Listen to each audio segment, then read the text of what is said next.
దేశంలో పరిస్థితులు చక్కబడితే రిజర్వేషన్లు రద్దు చేద్దాం అనుకుంటున్నాం. ఇది రాహుల్ గాంధీ చెప్పిన మాట. పరిస్థితులు చక్కబడ్డం అంటే కుల గణన పూర్తయి కులాల వారీగా అందరికీ సక్రమంగా కనుక అభివృద్ధి జరిగినట్టు లెక్క కడితే రిజర్వేషన్స్ తీసేద్దాం అనుకుంటున్నాం, తీసేయడంలో అభ్యంతరం లేదు. ఇది అమెరికాలో చెప్పి ఇదే మాట నరేంద్ర మోడీ చెప్తే ఈ పాటికి దేశమంతా అల్లకల్లోలం చేసేవాడు. రిజర్వేషన్ తీసేయడా నువ్వెవడు రా అని చెప్పేసి.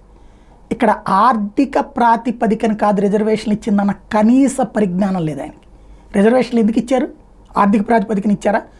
సుదీర్ఘకాలం పాటు కుల వివక్షకు గురైనటువంటి వర్గాలు ఈనాటి మిగతా సమాజంతో సమానమైనటువంటి అభివృద్ధి చెందడం కోసం ఇచ్చారు.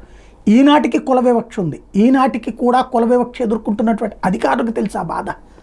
ఈనాటికి కూడా కుల వివక్ష ఎదుర్కొంటున్నటువంటి రాజకీయ నాయకులకు తెలుసా బాధ?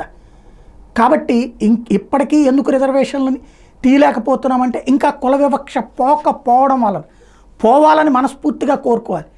అలా కాకుండా రాజకీయం కోసం ఇప్పుడు రేపు పొద్దున ఆర్థిక పరంగా ఈ కులాల్లో ఇప్పుడు ఓసీలలో ఇవాళ చాలామంది వెనకబడి ఉన్నారు ఆర్థిక పరమైనటువంటిది. ఆ లెక్క చూసేసి దానికి దీనికి ఇప్పుడు వీళ్ళు ఎక్కువైపోయారులే అని చెప్పేసి, లేదా చదువుకోవడంలో ఓసీల కంటే బీసీ ఎస్సీ ఎస్టీలు ఎక్కువ చదువుకుంటున్నారు. ఎందుకని? రిజర్వేషన్స్ ఉన్నటువంటి ఫలితంగా. కాబట్టి వాళ్ళల్లో ఎక్కువ చదువుకున్నారు కాబట్టి రిజర్వేషన్ తీసేస్తానంటారా? ఇక్కడ ఇదే ముక్క నరేంద్ర మోడీ అని ఉంటే ఎట్లుండేది ఒక్కసారి ఆలోచించండి.